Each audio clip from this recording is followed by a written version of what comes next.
বিশ্বনবী বললেন, লাকড়ি আনো, আগুন জ্বালাও, আলকামারে আমরা আগুনে ফেলবো। লাকড়ি আনা হলো, দাউ দাউ দাউ দাউ করে আগুন জ্বালানো হলো।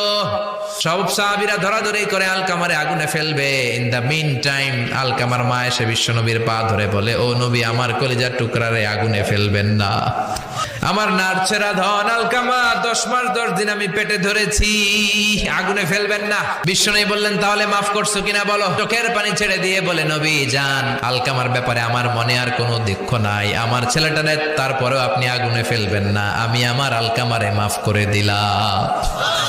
আলকামার মা আলকামার মাফের ঘোষণা যখন দিয়েছে, আলকামা চিৎকার করে পড়তে শুরু করেছে, লা ইলাহা ইল্লাল্লাহু মুহাম্মাদুর রাসূলুল্লাহ সাল্লাল্লাহু আলাইহি ওয়াসাল্লাম। মা বাবার সাথে বেয়াদবি করলে মরার আগে মুখে কালেমা বেরোবে না, চিল্লা এখন ঠিক কিনা?